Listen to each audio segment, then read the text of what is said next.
Fidèles téléspectateurs de African TV, la chaîne filiale de Gandhi Malian TV, bonjour ou bonsoir, cela dépend de l'heure à laquelle vous nous suivez sur nos plateformes. Bienvenue dans votre émission Parole aux Africains, l'émission qui a pour objectif de décoloniser les esprits à travers des analyses pertinentes et des propositions concrètes de solutions. Pour le numéro de ce mardi 30 septembre 2025, nous avons un seul thème, à savoir l'AES frappe fort à l'ONU. Comme vous le savez tous, la 80e session de l'ONU a eu lieu du 23 au 29 septembre 2025 à New York. Sur la tribune, les premiers ministres de l'AES ont tenu des discours forts en dénonçant les États sponsors du terrorisme, les ingérences étrangères ainsi que les failles de l'organisation elle-même. Que retenir de ces différents discours? Pour en parler, nous sommes avec des invités de marque. À ma droite, nous avons Moussa Zan Diarra. Bonsoir, Monsieur Diarra. Bonsoir, Safia. Vous allez bien? Merci bien. Bienvenue sur notre plateau. À vous aussi. Un mot de salutation, oui, pour nos téléspectateurs. C'est de vous remercier d'abord de m'avoir invité. Oui. De remercier aussi les fidèles auditeurs de Gandhi, de African TV, particulièrement les auditeurs de Cathy. D'accord. Voilà, merci beaucoup. Merci d'avoir accepté notre invitation. À ma gauche, à l'extrême gauche, nous avons Drissa Mementa, analyste et habitué du plateau. Bonsoir, Monsieur Mementa. Bonsoir, je suis à gauche, mais pas à l'extrême gauche. À l'extrême gauche. Ça va? Ça va, Dieu merci. Bienvenue sur notre plateau. Merci pour l'invitation. Un mot pour nos téléspectateurs? Merci pour l'invitation. Un spécial dédicace à tous les internautes qui nous suivent. Également, salutations également aux co-débatteurs qui sont sur le plateau. Également tous les Africains, tous les panafricanistes qui nous suivent, et même ceux qui ne sont pas africains et qui se battent pour la libération de l'homme avec grand H. Merci beaucoup d'avoir accepté notre invitation, Monsieur Mementa. À côté de Monsieur Mementa, nous avons Monsieur Assim Dabo. Il est enseignant à l'université privée Isprika. Bonsoir, Monsieur Dabo, et merci d'avoir accepté notre invitation. Bonsoir, Safiatou, vous allez bien? Bien, merci. Et vous? Dieu merci, alhamdoulilah. Un mot pour nos téléspectateurs? La mémoire du cœur étant la reconnaissance, je remercie tous ceux qui nous suivent actuellement.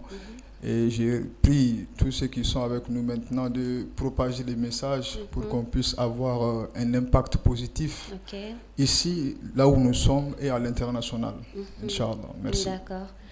Alors, merci beaucoup à nos trois invités d'avoir accepté notre invitation. Le décor étant planté, nous allons commencer avec nos questions. Je commence avec M. Moussa Zan Diarra, qui est un jeune leader d'opinion de Cathy. C'est bien cela? Oui, c'est bien ça.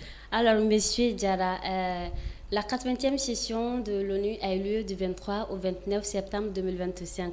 Nous avons vu les différents premiers ministres de l'AES, à savoir le premier ministre du Mali, du Burkina Faso ainsi que du Niger. Ils ont tenu des discours vraiment forts en faisant des dénonciations. Nous allons commencer par le premier ministre de notre pays, à savoir le général de division Abdoulaye Maïga. Quelle analyse faites-vous sur les moments forts de son discours? D'accord, merci bien, Safiatou. D'abord, c'est de remercier d'abord les autorités de l'AES, particulièrement les autorités maliennes, en fonction de leur prise de position pour protéger les principes et l'idéologie même de l'AES, y compris aussi l'esprit du combat que le peuple mène auprès même de ces autorités. D'abord, l'intervention de notre Premier ministre, je peux dire le porte-parole même des présidents de l'AES, je peux dire comme ça parce que notre Premier ministre a parlé lors de cette 80e session au nom des présidents de l'AES. Bien avant son intervention, il y a eu quand même des séances de travail en amont, avant les interventions des premiers ministres. Donc quand il prend son intervention, vous verrez qu'il était axé un peu sur la vie même de l'AES. Donc lui, il a pris quand même le message de l'AES en général. Okay. Mais en particulier aussi, il a parlé sur le problème que traverse le Mali.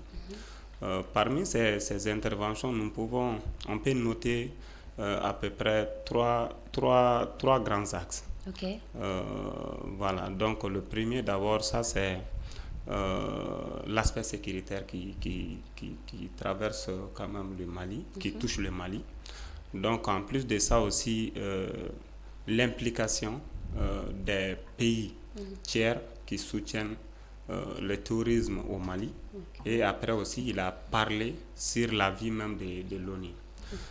Quand il prend d'abord le premier point, ça c'est l'aspect sécuritaire.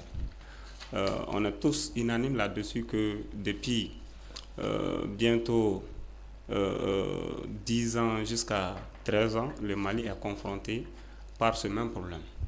Un problème sécuritaire, oui, touché par des djihadistes qui ne disent pas son nom, des terreaux. Mais d'où viennent ces terroristes? D'où vient ce problème sécuritaire? Donc, il a fait un peu la genèse, il a aussi touché le fond du problème. Okay. Donc, le fond du problème se trouve où? Est-ce que ces djihadistes-là viennent à l'intérieur? Ou est-ce que ces djihadistes-là sont du Mali? Donc, qui soutiennent ces djihadistes? D'où provient leur approvisionnement? C'est comme les armes, leur carburant, leur communication, la logistique qui est autour même de tout ce qui se passe pour frapper le Mali. D'où viennent ces logistiques? Qui les soutiennent? Donc le Mali, quand même, pendant ces 3 dernières années, nous avons quand même fait une analyse un peu restreinte. Ces analyses-là ont montré que il y a 3 pays qui ont autour du Mali, à savoir la Mauritanie, l'Algérie et la Côte d'Ivoire. Okay. Donc, mais les 2 pays sont les principaux quand même fournisseurs des terroristes. Les États sponsors du terrorisme. Ces 2 pays sont les principaux sponsors même des terroristes, okay, au Mali en particulier, même dans le Sahel en général, y compris l'Algérie et la Mauritanie. Parce que toutes ces attaques que le Mali a connues ces derniers moments proviennent directement soit de Mauritanie, soit de l'Algérie. Et qui connaît aussi la relation entre ces 2 pays et la France, c'est directement lié, c'est une histoire qui est liée. Donc, en plus aussi, tout récemment, il y a eu des enquêtes qui ont révélé que l'Ukraine fournisse quand même les terroristes via certains corridors à travers la Mauritanie, soit par l'Algérie. Cela remonte un peu sur l'attaque de Tinzanwaten qui a ciblé les partenaires du Mali au niveau de Tinzanwaten. Donc l'attaque aussi du 1er juillet 2025 qui a ciblé la région de Kaye, Nara, Goki jusqu'au niveau de Ségou. Donc nous avons fait un peu le lien. Vous verrez que les drones qui ont été utilisés, les renseignements, la provenance, tout vient vraiment dans ces différents pays. Okay. Donc le Premier ministre a dénoncé l'implication parce qu'il a dit ça c'est la guerre que le Mali traverse maintenant, ça c'est une guerre hybride. Une guerre hybride, c'est une guerre qui est constituée par plusieurs mécanismes dont la source même, c'est difficile de connaître ou de tirer un peu la source même de la provenance de tout ce qui se passe, voilà, derrière ceux qui sont à la base de ça. Et le 3e point, ça c'est la vie même de l'ONU. Ça fait 8 décennies maintenant que l'ONU a vu le jour, depuis 1945 à maintenant. Pendant ces 8 décennies, l'objectif de l'ONU, ça c'est le maintien même de la paix au monde. Mais est-ce que depuis sa création jusqu'à maintenant, le monde a connu la paix? Je vais vous rappeler que depuis 1945 jusqu'à nos jours, le monde a connu 65 guerres, grandes guerres. Donc quand il prend la liste, de l'Asie jusqu'en Amérique latine. Donc, alors que l'ONU, lui, son rôle, c'était quoi? C'est parvenir à maintenir la paix dans le monde. Est-ce que l'ONU a pu maintenir la paix dans le monde? Donc, l'ONU même qui a remplacé la SDN, la Société des Nations. Donc la SDN a échoué parce que la SDN n'a pas pu empêcher la Deuxième Guerre mondiale. Donc l'ONU qui a vu le jour après la mort de l'SDN, est-ce que l'ONU aussi a joué pleinement son rôle? Et en plus de ça aussi, est-ce que l'ONU a pu s'adapter sur le contexte réel même de l'évolution même du monde? Parce que en 1945 avec 50 États, mais aujourd'hui nous sommes à 193 États. Donc jusqu'à présent, sur les 193 États, c'est seulement 5 pays qui ont le droit de veto, qui gèrent le Conseil de sécurité, qui sont permanents. Les 5 membres permanents sont 5, les 10 là sont c'est de façon rotative. Mais l'Afrique, avec plus de 54 pays, avec plus d'1,4 milliard d'habitants, n'a même pas de chaises au niveau du Conseil de sécurité. Alors que depuis 2005, les États africains se sont mis d'accord depuis 2005 pour demander, pour hausser le ton auprès de l'organe de l'ONU pour avoir quand même 2 chaises. Et après aussi 5 chaises non permanentes, 2 chaises permanentes et 5 chaises non permanentes. Donc le Premier ministre du Mali a quand même à dénoncer l'injustice de l'ONU et la faiblesse même de l'ONU face à tous ces problèmes qui existent aujourd'hui dans le monde. Donc pour moi, il a quand même respecté la tradition et en plus aussi il n'a pas quand même manqué aussi la part de l'Algérie parce que tout récemment le Mali avait porté plainte contre le régime algérien à la CJ. Voilà, à la CJ, Cour internationale de justice, suite à la drone pour motif la destruction même de nos drones depuis le 30 mars passé. Donc le Mali avait demandé à l'Algérie d'apporter des preuves parce qu'ils avaient dit que ce drone avait traversé leur territoire. Mais juste là, l'Algérie n'a pas pu apporter des preuves. Et l'Algérie, en plus de ça, ils ont refusé d'aller répondre la convocation du Mali face à cette instance. Mais pour moi, tout ça là laisse vraiment croire que il y a des esprits qui sont vraiment là présents en Afrique, qui veulent vraiment le changement. Ce changement-là, je dirais que ça peut venir à travers les dirigeants de l'AES. D'accord. Merci beaucoup, M. Diarra. Nous allons vous revenir après. M. Mementa, que pouvons-nous retenir du discours du PM général des divisions Abdoulaye Maïga qui a notamment dénoncé les États terroristes comme l'Algérie et l'Ukraine? Comme on le dit, dans une société injuste, l'homme juste est injuste. Vous savez, quand on revient un peu aux fondamentaux de l'ONU, c'était une tribune où les gens venaient, où les pays plutôt venaient exposer soit leurs problèmes ou les problèmes du monde. C'était pas une tribune où on vient, on se caressait, on fait semblant. Non, c'était pas comme ça. À la base même, c'était fait pour que le monde puisse discuter, dialoguer et se comprendre. Donc quand quelque chose ne va pas chez toi, ou bien tu n'es pas d'accord avec quelque chose, si tu viens, tu le dis. C'était comme ça. Et surtout après les indépendances, si vous prenez nos chefs d'État, après les indépendances, surtout il y a le fameux discours de Mobutu qui date de 1973, c'était pas un discours de caresse ou bien un discours de détour. C'était un discours où il venait, il dénonçait ce que l'Afrique subissait et surtout ce que le Congo subissait à l'époque. Mais bon, après, vous savez, les gens ont eu peur. Quand ils viennent devant les Nations Unies, ils n'osent pas. Parce que si tu viens, tu dis la vérité, tu accuses telle ou telle puissance, après il y a des il y a des coups d'État après, ou il y a des sanctions après. Donc comme ça, les gens ont arrêté de parler. Ils viennent devant les Nations Unies, devant l'Assemblée. Bon, aujourd'hui on doit parler de Mandela. Mandela est vraiment bien, tout sauf les problèmes. Et ce qui a fait que le monde, à un moment donné, était plongé dans un problème sans solution. Parce que les gens n'osaient plus dire ce qui se passait chez eux, encore moins ce qui se passe dans le monde. Donc, des discours comme ça, où le Premier ministre malien ou bien les premiers ministres de l'AES sont venus d'abord parler de l'AES, ce qui se passe dans l'AES, les avancées, les projets, tout ce qu'on fait ici comme bien. D'abord, vous savez, c'est l'Assemblée générale de l'ONU, où il y a presque tous les pays, presque, je dis presque, plus de 190 quelques pays du monde qui sont là. Donc, c'est un espace où il faut également vendre l'avancée du pays, faire en sorte que le monde sache ce qu'il y a chez toi, le travail que tu fais et les opportunités aussi à saisir. Ensuite, c'est une tribune également où vous venez exposer, genre comme les Nations Unies, c'est pour la paix. Et il y a des règles, il y a des lois qu'il faut respecter.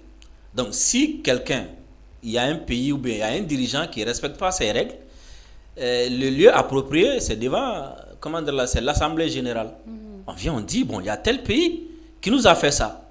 C'est comme si on prend le monde à témoin. Tel pays nous fait ça, tel pays nous a fait ça. Donc, il va falloir que les Nations Unies jouent leur rôle d'arbitre afin que l'injustice que nous subissons puisse cesser. Et c'est dans ce cadre que le dossier Algérie a été évoqué, le dossier Ukraine a été évoqué, le dossier France également a été évoqué.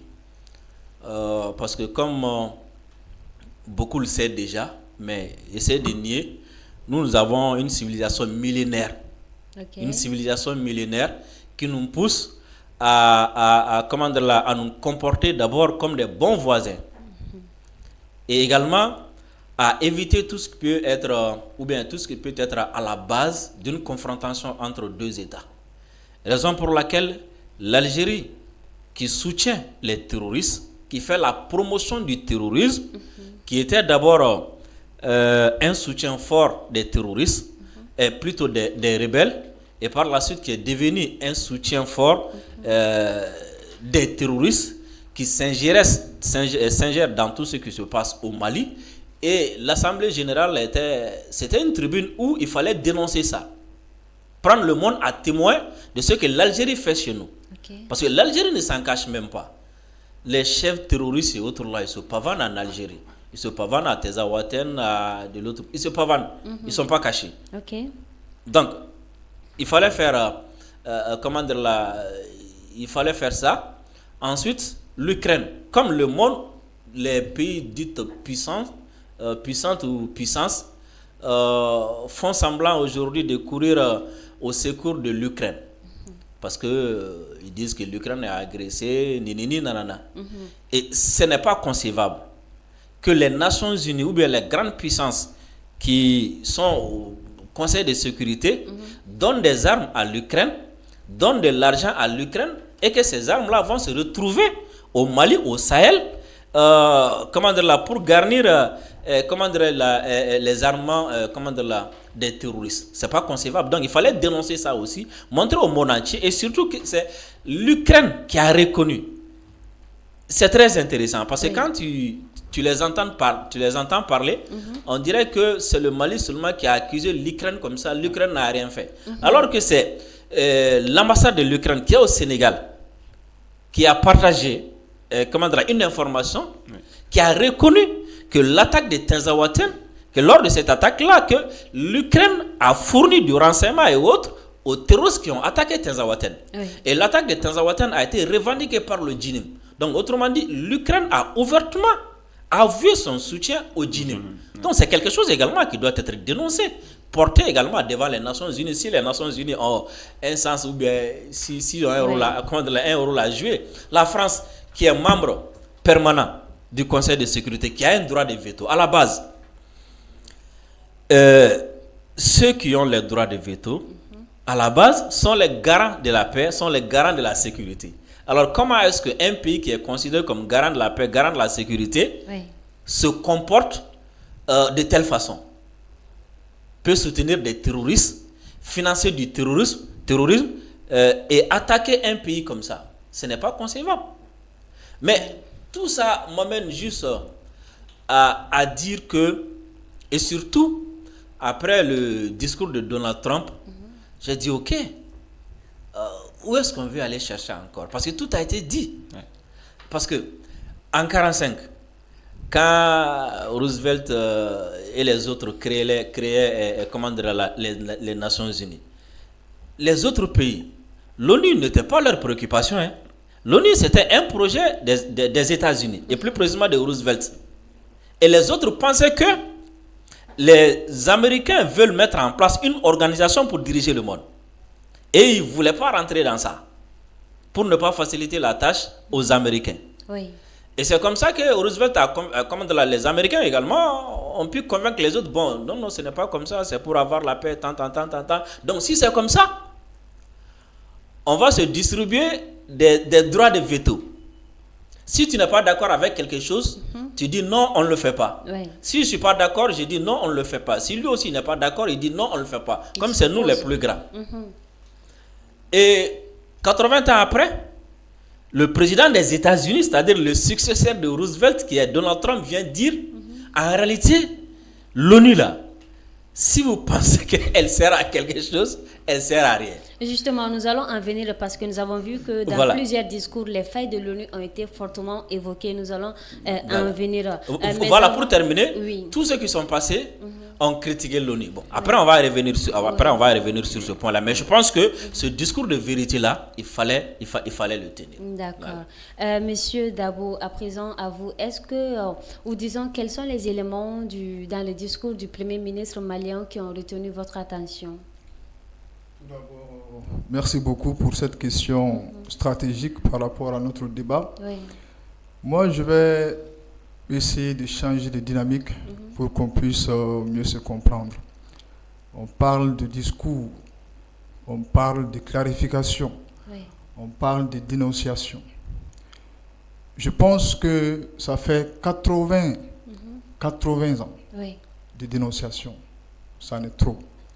Ça veut dire quoi? Mon frère Aïe allait dire, l'ONU est un espace où on expose. On expose nos problèmes, on expose nos défis, on expose même nos secrets, nos ambitions, nos plans. Est-ce que c'est l'endroit propice pour le faire? C'est la question que je me pose. Quand j'essaie de regarder la base pour laquelle l'ONU a été créée, voilà pourquoi il a parlé de distribution de veto. Mais l'Afrique est immense. Sur la carte du monde, n'a pas un seul pays qui a le droit de veto. Cela doit interpeller les Africains à se dire que si la dénonciation était la solution allait venir d'un homme que je vais rappeler ici, qui est Thomas Sankara, lors de leur 39e session en 1984. Il a fait un discours. Je demande aux téléspectateurs d'aller écouter ce discours-là.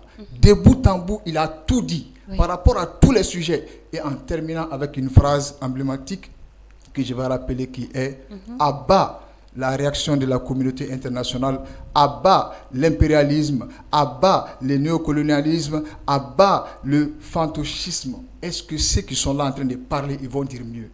Je ne pense pas. Pour dire que il va falloir. Donc, est-ce que cela sous-entend que tout a déjà été dit et que ces discours ne valent plus la peine d'être tenus? Tout a été tellement dit que, en réalité, l'espace a été créé pour qu'on puisse dire ce qu'on a envie de faire, pour qu'on puisse nous empêcher de le faire. Mais nous, on continue encore avec cet élan d'émotion qui ne sert à rien, à mon humble avis, en tant qu'analyste géopolitique. Okay. On continue encore à dire. Quand est-ce qu'on va agir?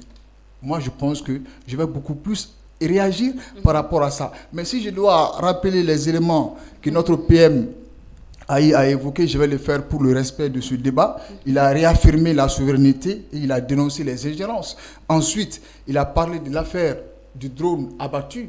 Pour moi, ça ne sert à rien parce que le drone a été abattu et comme il a si bien dit, l'Algérie ne s'en cache pas avec son soutien. Et moi, je n'ai pas envie de rentrer dans ces critiques-là. Pourquoi? Parce que la guerre entre ces nations est un piège. Ça ne nous arrange pas. Ça arrange ceux qui veulent que nous soyons en guerre avec ces pays-là pour que notre développement ne puisse pas voir sa naissance. Et comme troisième point, il a parlé de solidarité et coordination via l'AIS. On sait que l'AIS est ensemble. Mais ce qu'il faudra, c'est de pouvoir créer une dynamique plus large, parce que le monde est un rapport de force. Le plus fort a toujours raison. Voilà pourquoi Donald Trump se permet de parler comme bon lui semble, tout en sachant qu'il fait ce qu'il veut, parce qu'il est le roi du monde. Il se considère comme tel et il agit comme tel. Il a tout dit, il a été clair. Si Donald Trump nous dit que l'ONU ne sert à rien, lui qui en sait plus, qu'est-ce que nous on va dire?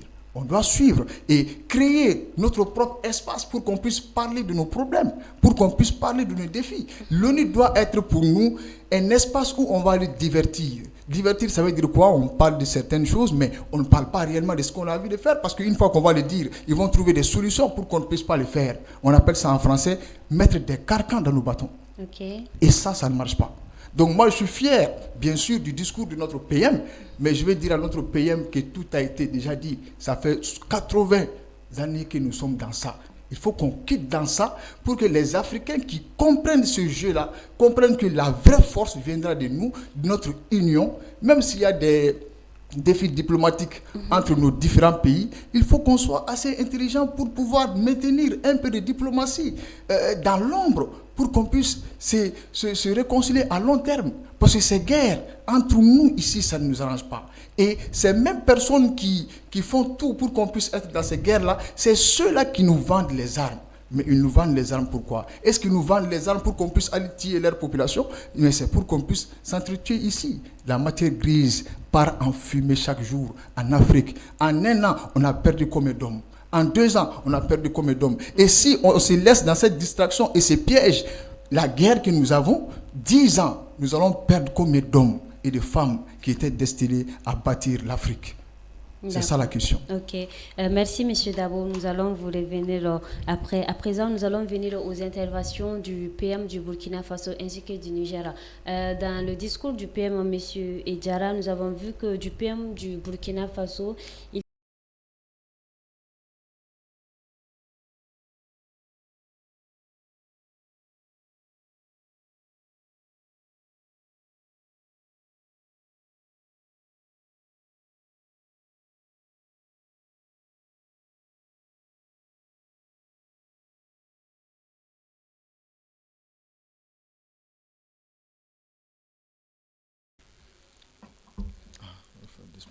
Ok, j'espère que cette fois-ci, ça sera la bonne. Ok, je disais que selon l'allocution même du Premier ministre burkinabé Jean-Emmanuel Ouedraogo, il a parlé sur un point. D'abord, sur la mort cérébrale même de l'ONU, donc ce qui prévaut que l'ONU même est en phase même de quelque chose d'attendu, parce que je peux dire comme ça, tout le monde a critiqué. Mais l'AES aussi est allé plus loin, jusqu'à dénoncer même la mort de l'ONU. En plus de ça aussi, il a parlé de l'intégration, parce que qui parle de l'esprit même de l'AES, ça c'est un esprit quand même d'intégration. C'est vrai, qu'est-ce qui a poussé les pays de l'AES à quitter la CEDEAO et qu'est-ce que l'AES quand même prévoit dans un futur proche, à court terme, à moyen terme et à long terme. Il faut reconnaître que l'AES est un espace d'avenir, tant au niveau de sa population, parce que c'est à peu près plus de 12 millions d'habitants, mais d'ici 2050, l'AES va atteindre 100 millions, à peu près 2 millions et quelques kilomètres carrés. Quand il prend aussi sur sa géographie, l'AES joue aussi un rôle quand même capital dans l'Afrique de l'Ouest. Oui. Donc, quand on parle même du changement, parce que toutes ces dénonciations, c'est pourquoi? C'est pour atteindre quoi? C'est pour un changement profond même de l'ONU. Il ne suffit pas seulement que ces gens ont dénoncé, mais l'objectif recherché, c'est d'apporter ce que le peuple attend de cette organisation. Donc c'est ce que le Premier ministre a quand même dénoncé. Donc les 2 postes que le Premier ministre malien a proposés, plus les 5 postes non permanents que d'autres présidents aussi ont proposé. Donc ça c'est quelque chose qui a été soutenu par les PM de l'AIS. Maintenant, en termes même de l'implication des pays tiers dans le conflit et dans la politique interne même de nos pays. Ça aussi, ça a été dénoncé, comme mes co-débatteurs ont souligné, parce que l'ONU, c'est un espace où les États dénoncent et les États proposent, et l'ONU aussi adopte, et l'ONU aussi peuvent proposer même des restrictions ou des sanctions contre, à travers le Conseil de sécurité, contre certains pays. Donc, à travers ces allégations, nous pouvons quand même estimer que dans un futur proche, à travers l'esprit du changement que ces présidents ou ces premiers ministres même ont eu à proposer, il y aura quand même un changement. Cela dit, c'est vrai, avec la position même de Donald Trump, parce qu'il faut reconnaître que les Américains ont à peu près contribué dans la cotisation même de l'ONU à peu près à 22%. Oui. Donc, ça aussi, ça pèse sur leur prise de position sur la scène politique, ou bien sur même la scène même de l'ONU. Mais qu'est-ce que les États africains doivent faire? Il y a eu des présidents qui ont proposé ça depuis vers 90 en 2010. Il y a eu des propositions. Pourquoi ne pas créer une organisation à l'image de l'ONU pour l'Afrique? Okay. C'est ce que les Africains, il y a certains présidents africains qui avaient proposé ça depuis longtemps. Mais pourquoi l'Europe ne veut pas que l'Afrique se retrouve pour créer ces instances-là? Il y a d'autres qui ont échoué. Ils n'ont pas échoué, mais ils ont été tués parce qu'ils ont pris l'initiative, ils ont pris le devant pour aller dans ce sens, comme ce fut le cas de Mohamed Kadhafi. Okay. Donc lui, il a été même le premier à jeter, sur le tribune même de l'ONU, il a jeté la charte des Nations Unies pour dire que cette organisation ne signifie rien aux yeux même des pays africains, parce que ça ne résout pas les problèmes des nations. Donc c'est ce que les premiers ministres haïtiens ont quand même eu à dénoncer. Et mais je pense que ça n'a pas été seulement que des dénonciations vides, mais ils ont fait aussi des propositions. Quand il prend aussi l'allocution du premier ministre nigérien, Ali Lamine Zen. Donc lui, quand même, il a aussi parlé sur l'avenir de l'AES, la potentialité que l'AES regorge en termes de ressources, mais aussi les contraintes qu'on est, que l'AES aussi, que le Niger est buté face aussi à la France par rapport à l'affaire de l'uranium, parce qu'il a dit, au lieu que l'uranium du Niger soit un bénéfice pour les Nigériens, ça a été quand même une source de malheur pour les Nigériens. Pourquoi il a dit ça? Parce que depuis plus de 60 ans d'extraction de ces minéraux, le Niger n'a jamais bénéficié des ressources potables à travers ces minéraux. Maintenant, qu'est-ce que le Niger a eu comme récompense, comme contrepartie? Ça, c'est le terrorisme, ça, c'est la guerre, ça, c'est l'esprit de diviser même le Niger. Donc, il faut reconnaître que ceux qui sont dans les analyses géopolitiques, ceux qui sont dans les analyses géostratégiques savent que ce que l'Occident veut, c'est toujours avoir la main mise sur les pays africains. Aujourd'hui, nous sommes à 54 pays. Nous sommes 1,4 milliard d'habitants. L'Afrique, c'est le continent d'avenir. Nous possédons la jeunesse du monde. À peu près plus de 69% d'Africains, de jeunes Africains, de la population africaine sont jeunes. Donc, on sait que dans les années à venir, tout va se jouer sur l'Afrique. Et si l'Afrique parvient à se retrouver, est-ce que ça ne sera pas la fin de l'Occident à travers ces esprits d'impérialisme? Donc, est-ce que l'Europe aussi, ou bien l'Occident va laisser à ce que l'Afrique se retrouve? Quand tu prends l'Afrique de l'Ouest, les pays qui parlent le français, quand tu descends un peu sur les pays qui parlent l'anglais, et ils ne se reconnaissent pas dans les pays qui parlent le français. Quand tu descends encore dans les pays qui parlent lusophone, ils ne se reconnaissent pas dans les pays qui parlent anglais et français. Et y compris aussi les pays qui parlent arabe. Donc, ils ont fait en sorte que pour que l'Afrique ne se retrouvent pas. La division. Donc, en plus, même quand tu prends, comment est-ce que l'Afrique a été divisée? Des pays, des micronations. C'est des pays, il y a certains pays même qui ne méritent pas même d'être existés. Donc, parce que c'est des micronations. Ils n'ont même pas leur place au sein même des concerts des nations. Mais, qu'est-ce qui peut faire leur force? C'est d'accepter qu'il y ait quand même une Afrique... de se joindre à d'autres États. Qu'il y ait une Afrique unie autour d'un objectif comme notre monnaie, comme notre banque, comme aussi ces instances comme l'IA. Il faut refonder aussi l'IA, l'Union africaine. Donc, pourquoi allez-y dénoncer au niveau des tribunes des Nations Unies, mais nous avons notre propre tribune ici à Addis Abeba, on ne parvient pas à nous réorganiser et on ne parvient pas aussi à nous fixer des objectifs millénaires ou des objectifs même centenaires pour donner quand même une directive à nos différents pays à se prospérer dans un futur proche. D'accord. Merci beaucoup, M. Diarra, pour cette belle intervention. M. Mementa, quelle est votre analyse sur les interventions du Burkina Faso et du Niger qui ont, à l'attente de leurs propos, soutenu le discours du PM malien?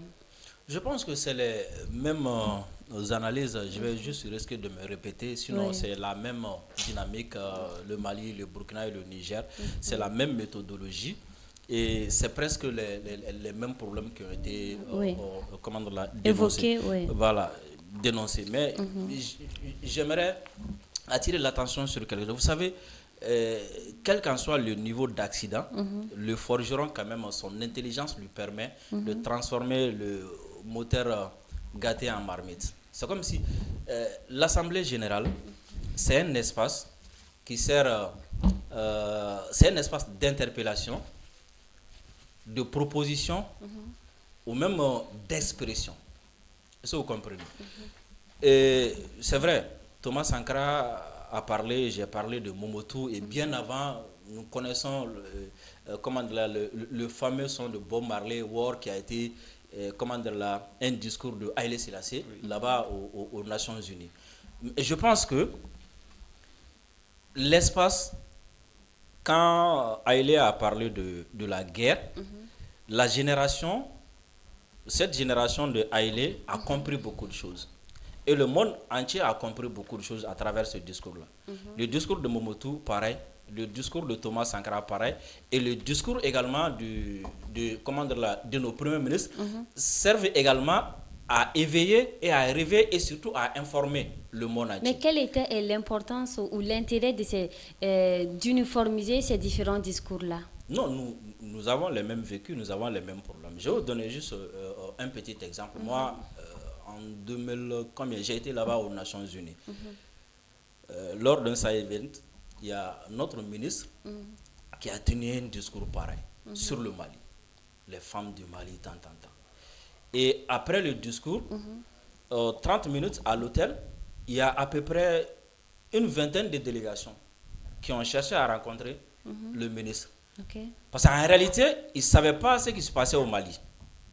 Ils ne savaient pas ce qui se passait au Mali et ils étaient contents d'entendre ça parce qu'à chaque fois qu'eux ils regardent la télé, tout ce qui se dit sur le Mali, c'est voilà, il y a la guerre, les terroristes ont fait ceci, le pouvoir est comme ça, le pouvoir est comme ci. Et à travers le discours là, ils ont compris qu'au Mali, qu'est-ce qui se passe réellement.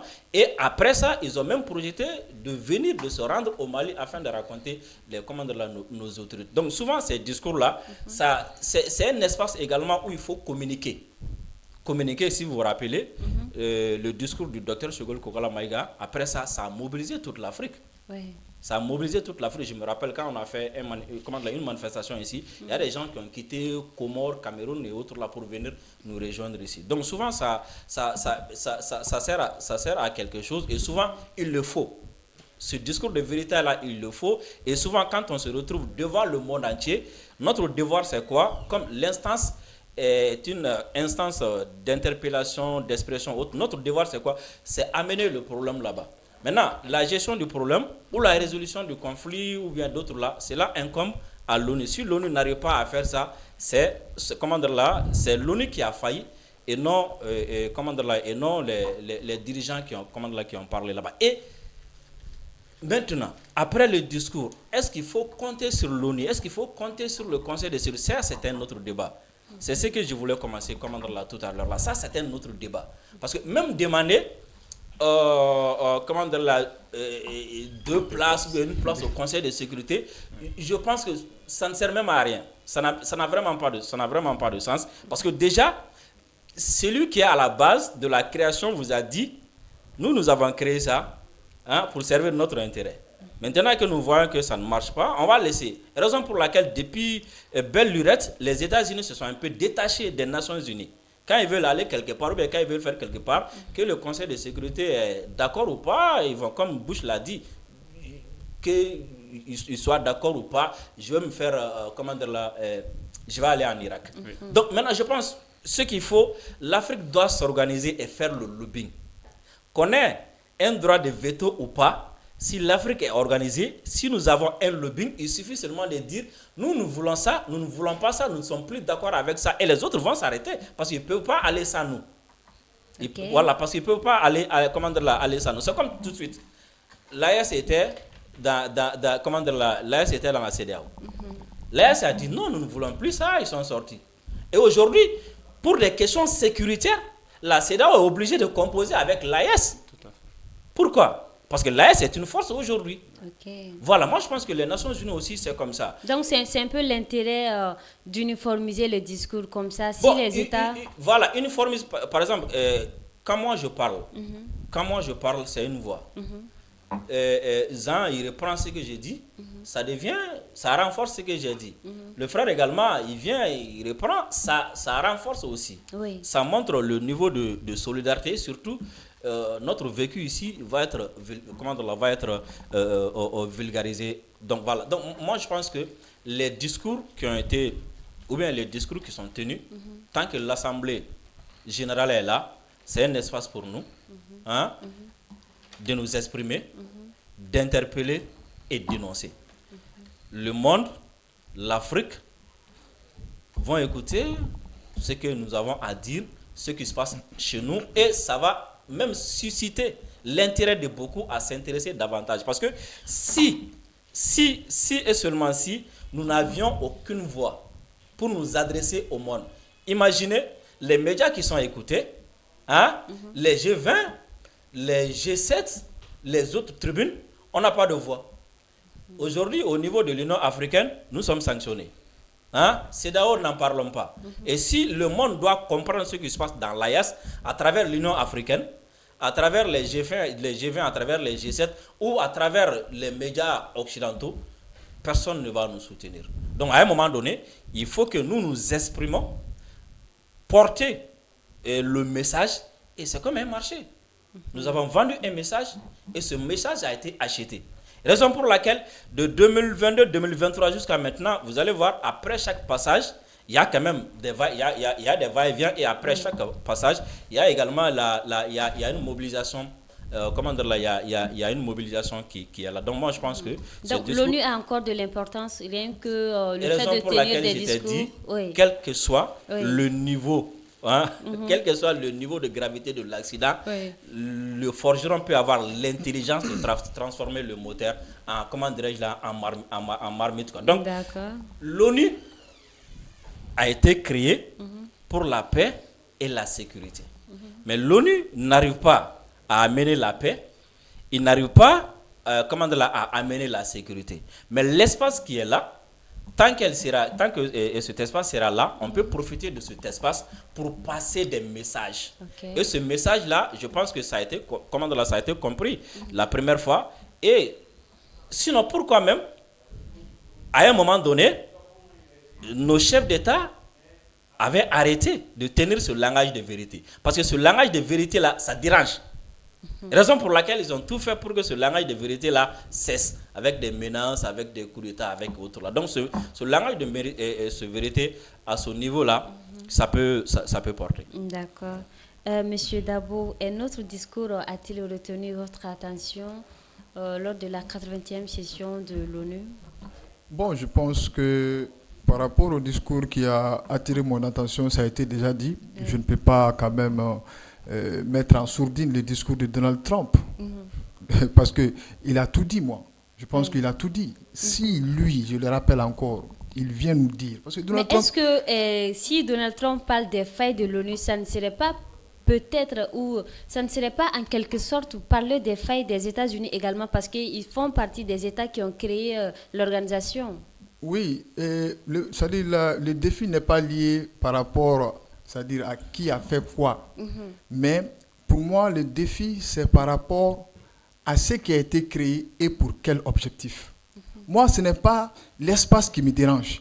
Parce que l'espace, comme mon frère en même temps vient de dire, ça nous permet quand même de dire ce que nous avons sur le cœur, ce que nous vivons. Oui, c'est vrai.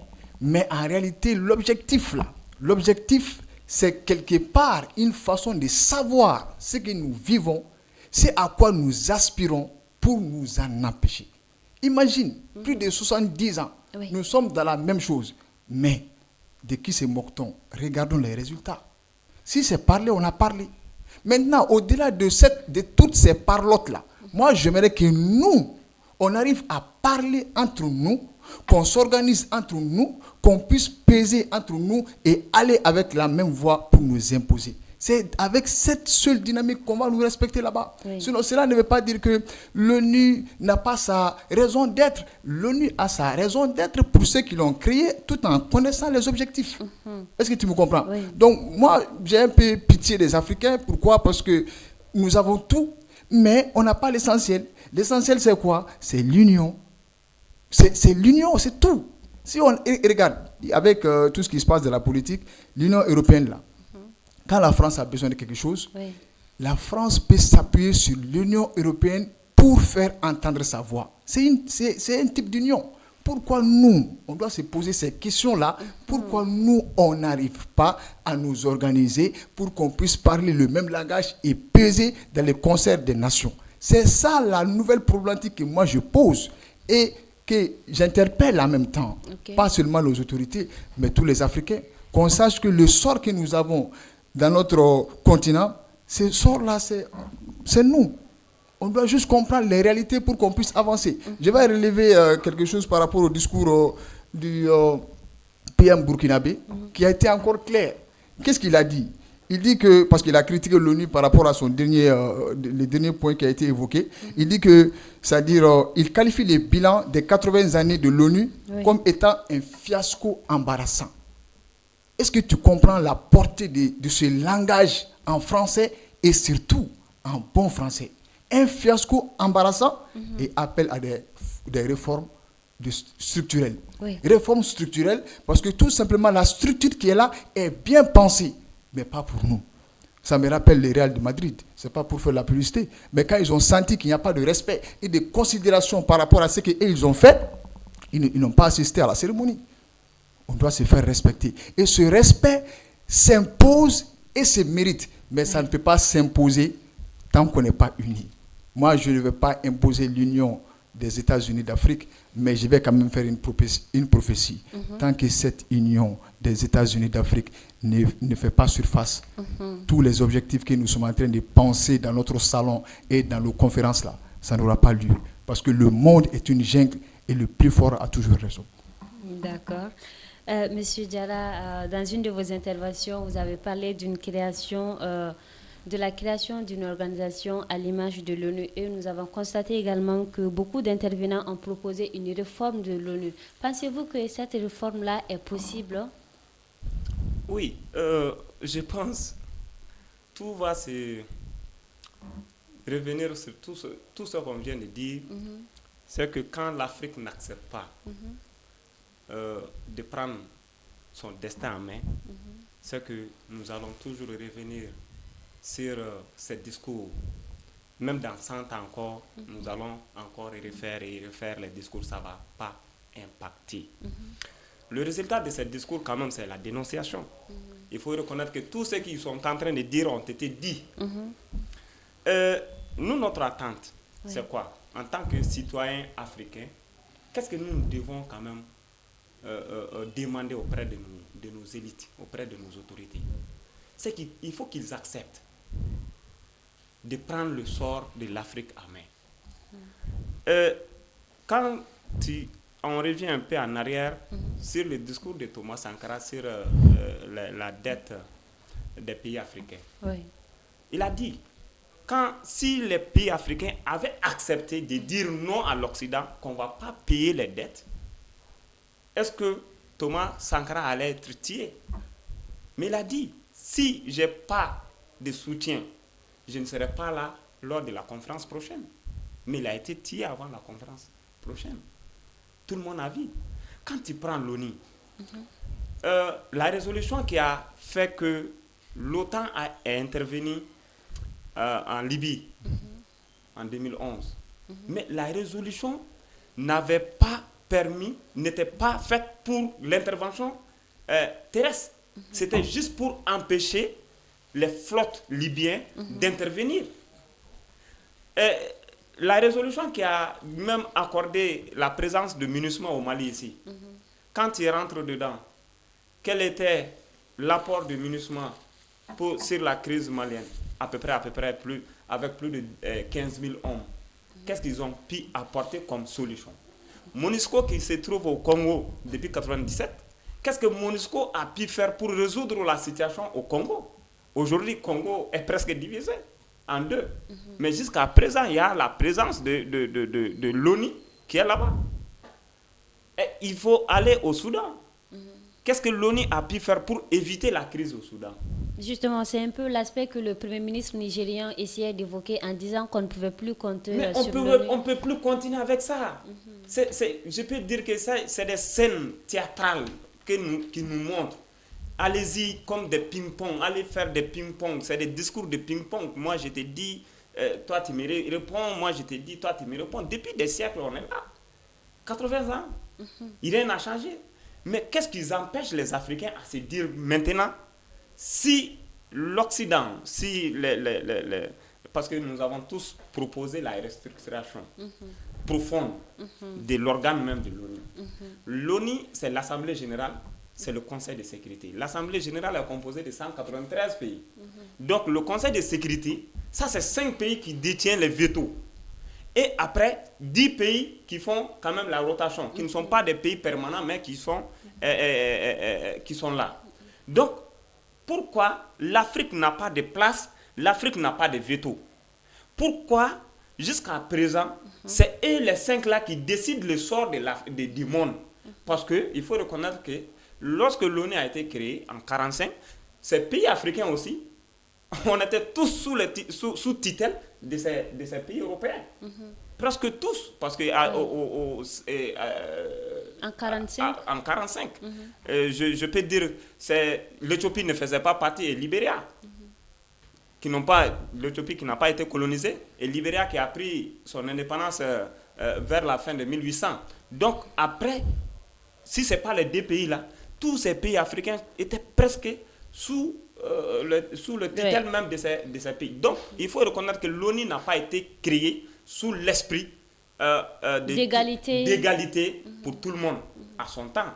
Donc, je pense, lorsque nos pères de l'indépendance ont pris leur reine, leur sort en main, ils ont créé l'IA, ils ont créé l'Union africaine à Addis Abeba avec le président Haïlé Sélassié. Parce que pourquoi l'Éthiopie? Parce que c'était stratégique, parce que l'Éthiopie n'avait pas connu une colonisation. Donc le siège même de l'Union africaine a été au niveau de l'Éthiopie à Addis Abeba. Donc c'était pour donner un signal fort aux autres pays qu'un pays africain qui n'a pas été sous la domination occidentale peut abriter telle instance.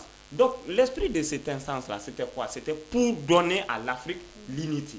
C'était pour donner à l'Afrique une seule voix au niveau de l'instance internationale. Mais jusqu'à là, l'Afrique n'a pas pu avoir vraiment cet élan-là. Parce que pourquoi? Nous sommes toujours divisés. Toujours, c'est les Africains qui s'entretuent. Toujours les coups d'État, ça vient de l'extérieur, mais c'est entre nous qu'on prend les armes pour nous entretuer.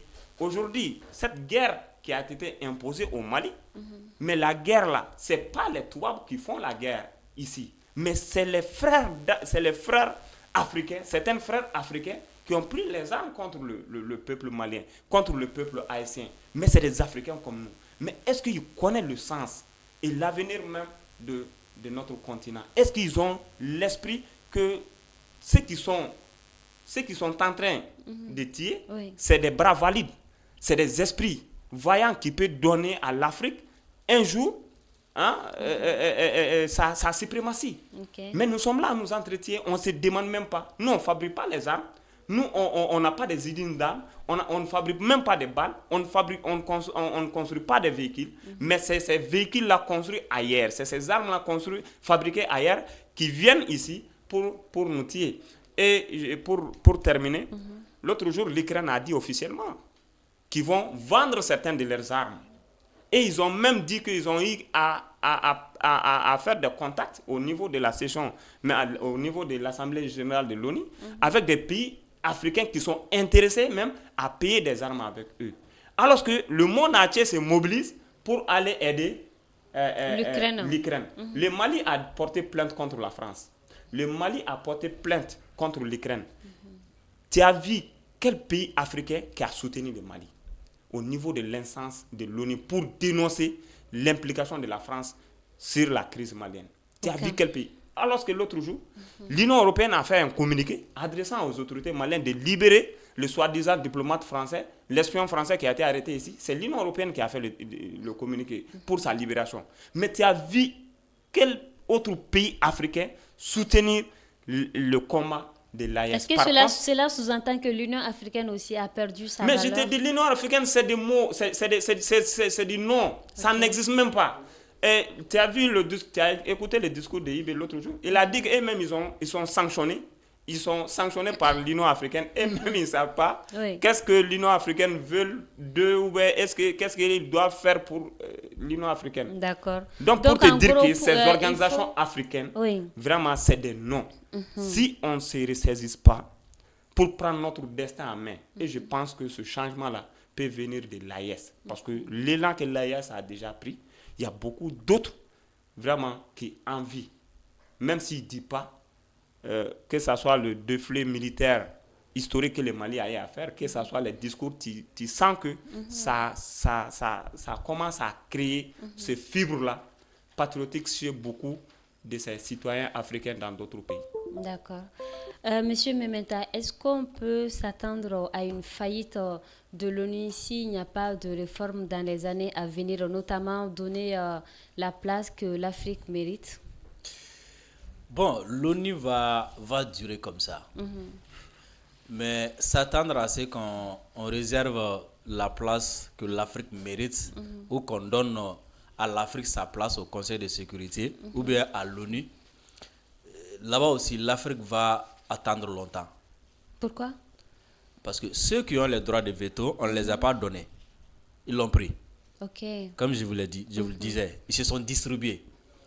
Le seul pays qui ne méritait pas, mais qui a fait tous les va-et-vient du monde, qui a fait tous les communes, et d'ailleurs, qui s'était appuyé sur l'Afrique pour avoir son droit de veto, c'était la France avec De Gaulle. Parce qu'à la base, Roosevelt ne voulait même pas voir De Gaulle. Mais voilà, il est rentré par ici, il est sorti par là pour avoir ça.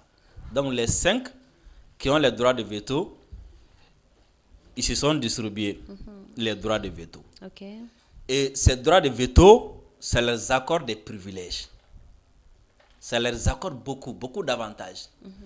Vous pensez que dans un monde où les gens se battent pour la puissance, les gens se battent pour être au sommet, vous pensez que quelqu'un va, étant au sommet, il va distribuer un peu de ses pouvoirs aux autres? Il ne va pas le faire.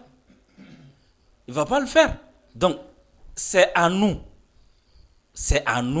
d'arracher le respect, c'est à nous d'arracher notre place.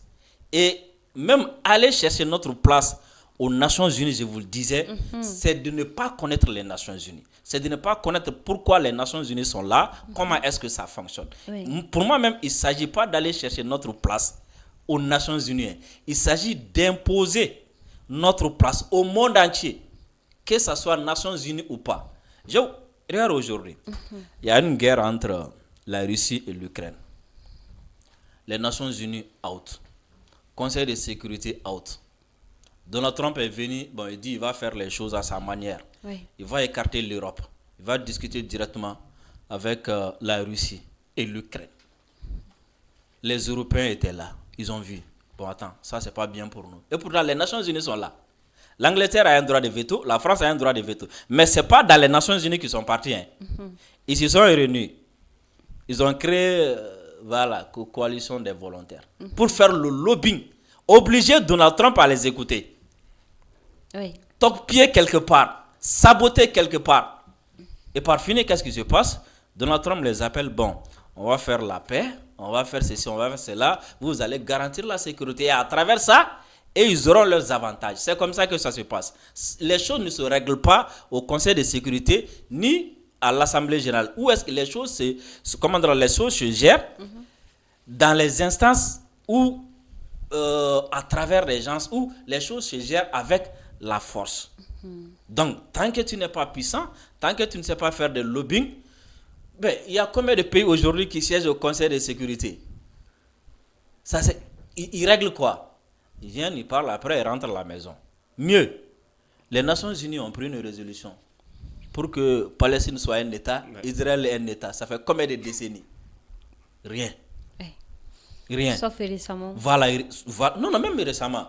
C'est même une insulte. Ça va rien changer. Quelqu'un qui a le droit de veto, quelqu'un qui est membre du Conseil de sécurité, c'est en 2025 qu'il vient nous dire qu'il reconnaît la Palestine, alors que la résolution est là des décennies avant. Donc c'est comme si lui, il violait la résolution des Nations Unies. C'est une insulte. Est-ce que vous voyez? Donc aujourd'hui, l'Afrique a intérêt, parce que moi, je me méfie un peu de l'Union.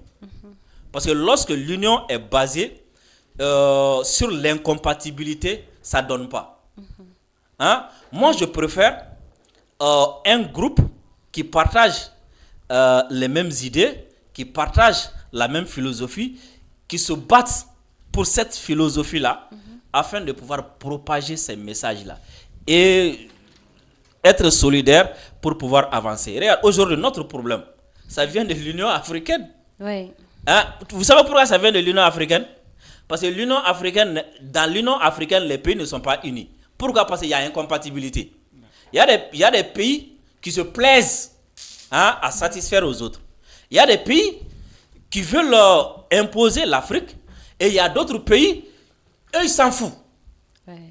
Et surtout que l'Union africaine est financée par d'autres unions. Vous voyez? Donc, par finir, le nom est là. On dit, bon, venez, tout le monde est là. C'est l'union, on est là. Mais il y a incompatibilité. Aujourd'hui, même porter un projet au nom de l'Afrique, c'est tout un tas de problèmes. Porter une voix. Et pourtant, tous les pays africains presque traversent les mêmes crises. Hein? Oui. Traversent les mêmes difficultés, les mêmes fléaux, les mêmes maux. Mais l'Union africaine peine à porter un seul message au nom de l'Afrique. Le dernier message, c'était quoi? La carte de l'Afrique est petite sur ça. Donc, maintenant, l'Union africaine a trouvé un combat. Voilà, on va se battre pour qu'on donne la place de la carte de l'Afrique. Hein? Mais quand il s'agit de se battre pour donner la place à l'homme africain dans le concert des nations ou bien au monde entier, l'Union africaine est absente. Moi, je préfère aujourd'hui que ceux qui se battent pour la même idéologie, ceux qui ont les mêmes visions, se donnent la main. Et ces instances-là, que ce soit Union africaine ou CEDEAO, à la base, l'idée est bonne. Mais vous savez quoi, le problème est que depuis les années de l'indépendance, vous savez, les Modibo Keïta et autres là, qu'est-ce qu'ils voulaient? C'était d'aller en indépendance ensemble, pas avec des micro-États. Oui. Mais avec un bloc compact. Dès lors qu'ils ont compris que une fois que ces gens-là, ils vont se mettre ensemble, ils auront un pays, ils auront un drapeau, ils auront les mêmes objectifs, ils seront forts. Donc, au lieu que les pays africains se rassemblent pour créer quelque chose, c'est eux qui vont nous proposer cette fois-ci de créer quelque chose à leur image et eux, ils vont financer. Donc c'est comme ça, l'Union africaine, ils l'ont, CEDEAO, ils l'ont, et par finir, nous avons les noms, nous avons les instances, mais nous dirigeons. Les organisations ne sont pas indépendantes? Non, pas indépendantes. Les organisations, les organisations n'ont ceux qui ont créé l'organisation ont créé des instruments à travers lesquels ils peuvent avoir toute l'Afrique dans un seul carcan et pouvoir nous diriger. Pas réunir l'Afrique pour en faire un bloc afin d'avoir quelque chose pour l'Afrique. C'est ça qui a été le problème. Et les gens sont là, vous voyez, les pays africains et autres là sont là toujours à vouloir continuer avec ça. À un moment donné, c'est comme si à un moment donné, la Société des Nations ne marchait plus, on a créé les Nations Unies. Hein? Bon, quand l'Union africaine, ça ne marche plus, il faut penser à autre chose. Okay. Voilà. Il faut détruire et ensuite... Non, on n'a pas besoin de détruire. Oui. On n'a pas besoin. Je prends l'exemple sur l'AES. Vous voyez, si l'AES était comme l'Union africaine, l'AES n'allait pas faire 4 mois. Je vous dis pourquoi. Parce qu'à la base, le Mali, le Burkina et le Niger sont tous attaqués par des terroristes. Le Mali, le Burkina et le Niger sont tous menacés par des sanctions de l'Union européenne, menacés par les sanctions de la CEDEAO. Le Mali, le Burkina et le Niger subissent les pressions ou bien la pression diplomatique de la France. Est-ce que vous voyez? Donc, quand ces gens-là essaient de faire face à ça et qu'ils se donnent la main, forcément, ça va aller loin. Mais imaginez si c'était le Mali qui pense que son problème, c'est la France, le Burkina qui pense que son problème, c'est la Russie, le Niger qui pense que son problème, c'est Thaïlande. Vous pensez que si ces trois s'étaient mis ensemble en pensant comme ça n'allait pas bouger? Avec des objectifs. Voilà, avec des... L'Union peut aller de l'avant. Voilà. Okay. Maintenant, ils sont d'accord. Il y a convergence dans la vision. Il y a convergence même dans les problématiques. Il y a convergence également dans les solutions. Et forcément, on peut raison pour laquelle je parlais de compatibilité. Là, c'est compatible de mener la lutte ensemble et ça ne peut qu'avancer. Mais quand dans l'Union africaine, il y en a qui pensent que les terroristes qui attaquent au Mali, la France est derrière. Il y en a qui pensent que tous ceux qui vont parler mal de la France, ils sont mes ennemis. D'accord. Ça ne peut pas bouger. Ok. Monsieur Dabo, une réforme de l'ONU, est-ce possible en donnant la place que l'Afrique mérite? Je pense que je vais essayer d'utiliser un peu l'ironie, pourquoi pas un peu d'humour. Est-ce que selon toi, parce que je vais te donner une question et la question va te donner la réponse. Est-ce que selon toi, quelqu'un qui n'arrive pas à s'unir à l'intérieur peut, de par l'extérieur, avoir une assise d'union? Dans ta propre famille, tu n'arrives pas à unir ta famille. Et tu veux aller dans un autre pays, appeler les éléments de cette même famille-là pour que vous puissiez mettre en place un cadre d'union. Est-ce que cela est possible? C'est difficile. C'est difficile. Pour te dire quoi? Mon frère a eu à le dire et aussi mon cher aîné a eu à le rappeler. La réussite là, ça ne se donne pas, ça ne se distribue pas, ça s'arrache. C'est là, est-ce que selon un écrivain que j'ai rencontré il n'y a pas très longtemps, quelques jours, à la Bibou, qu'on appelle l'écrivain de Marc, il a dit, est-ce que vous avez déjà vu un espace où on distribue la réussite? Où on distribue la réussite? Il n'y en a pas. Quelqu'un qui réussit dans la société passe par des étapes pour pouvoir l'avoir.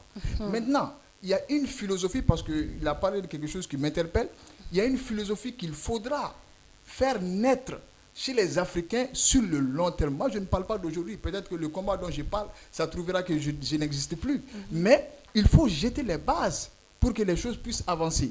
Cette philosophie, c'est quoi? C'est ce que les Chinois ont compris. Une seule phrase que je rappelle partout où je passe jusqu'à ce que les gens vont comprendre un jour, qui est: il n'y a pas de réussite personnelle dans la faillite générale. L'Africain se plaît dans la faillite générale quand il a sa réussite personnelle. Ça ne marche pas. Ça n'a jamais marché, ça ne va jamais marcher, ça ne fait même pas partie du projet du créateur pour que ça puisse marcher, parce que lui, il prône la solidarité. Maintenant, ce que je vais dire, l'union de l'Afrique passe par une seule chose, et on n'a pas encore commencé ce travail. Ça, c'est l'éducation. L'union de l'Afrique passe par l'éducation. On va s'entretuer, mais il n'y a pas de base pour le développement. Parce qu'ils savent que tant qu'il y a cette guerre sur nous là, on va se battre pour avoir les armes. les armes dernière qualité pour qu'on puisse mieux s'entretuer. Et avec ça, la matière grise là, 50% vont aller sous terre, ensuite 30% vont aller faire des études chez eux, en même temps ils vont les maintenir dans leur espace là-bas, et le reste qui reste vont commencer à utiliser la jalousie les uns contre les autres pour ne pas pouvoir avancer. Améliorons séminaire. Et comme ça, ça ne marche pas. Donc il faudra mettre en place sur le long terme, je ne parle pas d'aujourd'hui, je ne parle pas de l'année prochaine. Si on peut l'avoir aujourd'hui, c'est tant mieux, mais il faut savoir que ça passe par l'éducation. Okay. Ça ne passe pas par la guerre. Parce que la guerre, quoi qu'on en dise, quelle que soit notre force, est une déception parce que l'arme qui passe va atteindre le cœur d'un autre comme nous. D'accord. L'éducation qui va consister à enseigner la vertu pour dire que l'intérêt particulier se trouve dans l'intérêt général. Se retrouve dans l'intérêt général, et quand on fait du bien, on se sent bien. Soyons dans cette idéologie-là comme les Chinois. Quand les Chinois sont quelque part, ils vont tout faire pour amener les autres. Oui. Si, même pour la nourriture, ils vont créer un espace où ils vont avoir leur restaurant. Et même dans les prisons en Chine, on essaie de préparer la réinsertion des prisonniers avant qu'ils ne sortent, en faisant des formations à des prisonniers qui n'ont pas commis un délit aussi grave. Comme ça, une fois qu'ils vont sortir, ils vont les amener ou envoyer dans un pays d'Afrique où ils vont construire des ponts, parce que nos petits ponts là, pour eux, c'est de l'amusement. Parce qu'eux, ils construisent des gratte-ciel, c'est-à-dire au niveau des mers. Okay. Donc, pour dire tout simplement, c'est un regret pour moi de le dire, mais tant qu'on n'a pas compris la nécessité d'être ensemble, de se comprendre. On peut être ensemble sans se comprendre sur tous les points, mais on peut avoir cette forme d'union des cœurs pour qu'on puisse réussir et se partager le butin. Mais nous, on veut tout avoir pour nous seuls. Ça ne marche pas. C'est pourquoi ils arrivent à trouver certains Africains, je ne vais pas citer de noms, pour que les autres ne puissent pas avancer. Ça a toujours été comme ça au niveau de l'esclavage. C'est comme ça au niveau de la colonisation, et même après la colonisation, ça continue. C'est nos propres frères africains qui collaborent à cette mascarade. Quand est-ce que nous allons comprendre ça? Bon, moi je pense que c'est juste l'éducation qui sera le moteur pour qu'on puisse trouver des solutions. Et il y a certains de nos frères qui meurent sur les mers chaque jour parce qu'ils veulent l'Eldorado ailleurs. Il n'y a pas d'Eldorado ailleurs. Les Européens là-bas qui abritent nos ressortissants souffrent eux-mêmes. À plus forte raison, ceux qui partent pour chercher l'Eldorado là-bas. Il faut qu'on arrive à revenir, ce qu'on disait, come back to Africa, pour qu'on puisse construire cette nation ensemble. Si ça doit passer par la paix, essayons de faire la paix pour qu'on puisse vivre dans un espace dans lequel Dieu nous a tout donné. Okay. Dieu nous a tout donné, mais nous, on refuse. D'accord, nous allons rester avec vous, Monsieur Dabo. Pensez-vous que l'ONU peut-elle faire quelque chose dans le cadre de ce qui oppose le Mali à l'Algérie? Nous avons vu qu'après les discours du PM malien tenu le 26 septembre, l'Algérie, le ministre des Affaires étrangères de l'Algérie a répondu hier, lundi 29 septembre 2025, à ce discours-là. Est-ce que l'ONU peut faire quelque chose? Est-ce que c'est la priorité de l'ONU? C'est la question que je me pose. Okay. Parce que je te donne un exemple. Depuis 2012, le Mali faisait face à des situations chaotiques par rapport à des tueries sommaires. Moi, je n'ai pas senti l'ONU. L'ONU est là pour observer et pour dire qui a fait quoi. L'ONU n'est pas là pour s'interposer et pour trouver des solutions. Tu vas voir, les casques bleus ne tirent pas. Okay. Ils ne tirent pas, ils sont là pour voir, pour observer, pour filmer, pour dire qui a fait quoi. Maintenant, si on veut compter sur l'ONU, déjà, moi, j'ai un défi à relever par rapport à ce coin. Moi qui suis devant vous là, je suis un pur produit algérien. J'ai fait mes études en Algérie. De 2011 à 2016, ma licence et mon master, c'est en Algérie. Ils m'ont nourri gratuitement. Ils m'ont tout donné. Maintenant, si on a une guerre avec ces pays qui peuvent former certains de nos cadres, ben, je suis désolé de dire que c'est... Pour moi, c'est une désolation. Moi, je préfère qu'on ait une résolution, un dialogue entre ces deux pays qui sont liés historiquement pour qu'on puisse avancer avec la même voie. Ça nous arrange. Mais si on va aller donner notre destin entre les mains de quelqu'un qui a créé son organisation pour ses propres objectifs, sincèrement, je ne vois pas de solution à l'horizon. D'accord. J'aurais souhaité faire la tour de la table par rapport à cette dernière question qui est si l'ONU peut faire quelque chose dans le cas de ce qui oppose le Mali à l'Algérie, mais nous avons un petit souci technique, ce qui va nous obliger à conclure l'émission. Monsieur Diarra, quels sont vos mots de la fin? Bon, d'abord, c'est de remercier mes débattants. Vous remercier tous les téléspectateurs de Gandhi TV malien. Donc, je souhaite la prochaine. Inch'Allah. Merci beaucoup, M. Diarra, pour vos interventions de qualité. M. Mementa? Je vais combiner les deux et je ne vais pas prendre du temps. Je pense que déjà, l'ONU a déjà signé forfait parce que la CIJ ne pouvait plus rien faire si l'Algérie ne reconnaît pas sa compétence. Donc là, il n'y a rien. Maintenant, en ce qui concerne entre le Mali et l'Algérie, je pense que tout le monde est conscient que cette situation n'arrange ni le Mali ni l'Algérie. Mais le problème, c'est quoi? Souvent, la nature fait que tu as des voisins qui n'entendent rien, qui ne comprennent rien et surtout qui ne comprennent que le langage de la violence. Imaginez le Mali, un pays qui est voisin avec l'Algérie, qui n'a jamais soutenu un rebelle contre l'Algérie, qui n'a jamais soutenu un terroriste contre l'Algérie, qui ne s'est jamais prononcé sur un problème dans la politique intérieure de l'Algérie. Et en récompense, depuis 90 que je me suis intéressé à la politique jusqu'à aujourd'hui, toutes les rébellions qui commencent au Mali, leur refuge, c'est l'Algérie. Récemment, les terroristes qui nous attaquent se pavanent à l'Algérie. L'Algérie veut nous imposer un accord. L'Algérie veut nous imposer une discussion avec les terroristes. L'Algérie nous accuse de tuer des enfants, comme ça. Moi, je pense qu'à un moment donné, il faut lui faire comprendre que le Mali est un pays. Le Mali, les autorités maliennes ont en charge de sécuriser les Maliens et de faire en sorte que les Maliens ne s'ouvrent pas. Et c'est le lieu et le moment également d'appeler le peuple algérien à exprimer une autre voix. Parce que, vous savez, les politiques qui sont faites par les États peuvent être influencées ou changées par le peuple. Et souvent, il peut y avoir des dirigeants qui ont intérêt à ce que le Mali et l'Algérie ne s'entendent pas. Ça, c'est possible parce que si vous prenez un peu l'histoire de 90, de 2000 jusqu'à maintenant, les généraux qui se sont succédés à la tête de l'Algérie, on connaît un peu l'histoire. Il y a des connexions entre les islamistes, tout et tout. Donc, il y a ce problème. Donc, moi, j'aimerais vraiment, entre le Mali et l'Algérie, depuis le début jusqu'à maintenant, à part que l'État malien fait un discours pour dire que l'Algérie est en train de me faire ça, ou je veux que l'Algérie ne me fasse pas ça. À part ça, je ne vois pas d'autre chose que le Mali fait à l'Algérie. Et je vais mettre le frère en contribution. Déjà, ils ont fait l'Algérie. Ils ont des promotions qui sont en Algérie. Si vous pouvez les contacter, contactez-les. Organisez-vous, faites le lobbying, mettez la pression pour que là où ça ne va pas, parler à ce niveau pour que les gens Merci beaucoup, monsieur Mementa. Monsieur Dabo, quels sont vos mots de la fin rapidement? J'accuse bonne réception de ce que mon frère vient de dire.